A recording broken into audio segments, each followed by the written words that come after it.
So should you stick around for an avoidant to change?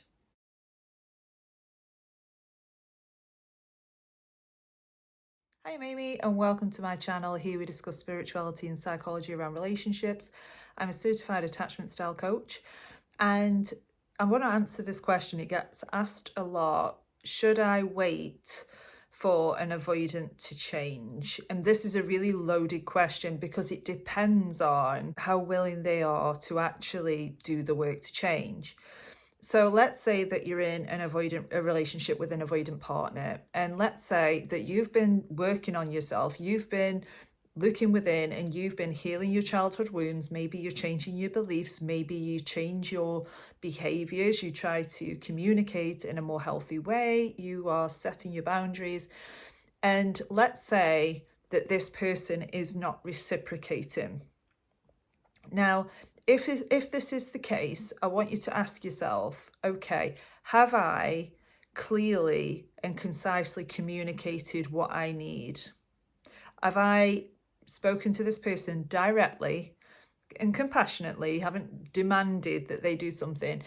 You've spoken to this person directly and compassionately about what your needs are. Okay, and then I want you to ask yourself, what was the response to that? So was it okay, I understand where you're coming from. Yes, I will do this, this, and this, and this, and I will endeavour to meet that need. Or was it stonewalling? And was it, well, you don't meet my needs either, or I can't do that, this is way too much for me?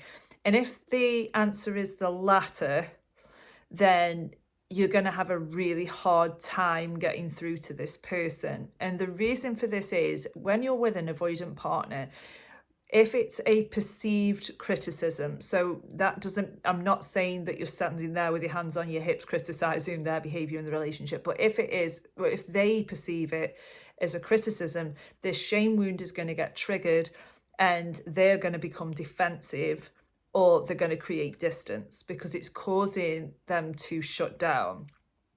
And if this is the case, you are going to have a really hard time getting through to this person, because if you've already expressed a need compassionately, kindly, you've made it about you, you haven't criticized them, then yes, you are going to have a really hard time with this. Now, if it was that the response was a positive response, then yes, you are going to need to vet for this. You are going to need to see some progress in that direction.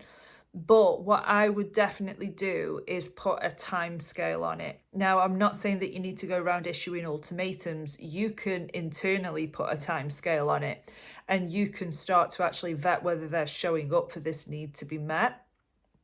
So if it is that this person is in therapy, for example, if it is that this person is actively working towards becoming more secure in the relationship, if they are actively working towards communicating in a more healthy and beneficial way, if they are cooperative in problem solving and getting yourself on the same page, then absolutely, absolutely stick around and see what happens. But put a time scale on it, because what I've found and what I've noticed with clients is that they'll express a need, their partner will go, yeah, noted, I'll do that. And then they never do. So this is why it's important to put a time scale on it. And if you want to mention it again and say, hey, a few weeks ago we had this conversation, you said this, and I haven't noticed any sort of effort or any incremental changes taking place in order to meet that need. Can we talk about it? But saying that, I think twice is perhaps enough, but you have to go on what your own relationship is. You have to go on what the dynamic with the relationship is. I mean, obviously, if you've been dating for somebody for 2 months, you might not want to stick around and see. But if you've been with somebody for like 5 years, maybe you've got children with this person, then you might want to give them more time to actually show up for you, and time to actually show that they're changing. So it is completely within your judgment really as to whether to stick around for this, because obviously if you've been in a really long-term relationship with an avoidant, it isn't going to be so easy to say, right mate, I've told you twice is enough and that's it. You can if you want to. Maybe you've had years of this. But yeah, it definitely depends on your own personal circumstances. And some people just really aren't comfortable doing that. And if it is that you're not comfortable expressing your needs, I think maybe look at how it is that you're expressing your needs. Are you waiting and waiting and waiting? And is it coming out because you've had enough? Is it coming out in an argument? Is it combative? And no judgment, by the way, because this happens when you're in a relationship where you consistently haven't had your needs met. Sometimes that happens. Sometimes you do have enough and it comes out in quite an explosive way. And if that's happened, just reset and think, how can I express this need in a more compassionate way so that the other person is open to receiving it? Because if you're shouting it at somebody, then yes, they are going to be defensive. But if it is that you've communicated in a secure way, if you've had the conversation, if it's been calm but assertive, and you are still not seeing any evidence that things are going to improve, then yes, you might want to at least think about whether this relationship is worth sticking around for. But if this person is completely, defensive, completely stonewalling you, completely giving you the silent treatment because you've expressed a need, then yes, you will need to reassess where your boundaries are. Is this acceptable to you? Maybe go to therapy and talk it out with a therapist to try and come to that decision internally so that you're doing what's best for you. Because one thing I can tell you is you don't deserve to be stonewalled or criticised for expressing a need or putting a boundary in place. But what you will find with avoidant partners is because the shame wound's been triggered, they will get defensive from time to time. Their reactions to criticism are going to be extreme sometimes. And again, are they taking accountability for that?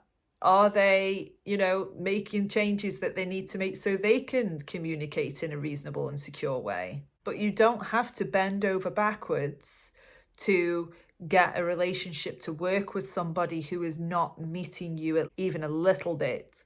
If they are not willing to compromise even a little bit, talk to your therapist about it, try and come to some sort of internal resolve on the situation. I'm not saying all relationships with avoidant partners are never going to work, because there are avoidant people who can take accountability, who are in therapy, who are working on healing. But there are also a lot of avoidant individuals that are not doing that. It is going to be hard. And, the healing journey for them is also going to be hard because they've had this attachment style as a protection for so long from this shame wound, because deep, deep down, they feel like they're so defective. They feel like they can't be in a relationship with somebody else. They feel like they can't be vulnerable with somebody else. It feels like a weakness to them. So there are all these layers that need to be resolved within them to actually start to see the changes. So I'm not saying don't be patient with somebody who's trying, but also it's not your responsibility to heal them either. It's not your responsibility to stick around for this person because, whatever, you feel sorry for them, or you want to believe that they're going to change even though they're not making any effort to. And also, it's not your responsibility to drag someone to therapy either. Now, I'm not saying that this behaviour is on purpose. After all, it is a trauma response, but it is their responsibility to change it. So I hope you found that video helpful. If you did, drop a comment below and I will see you next time.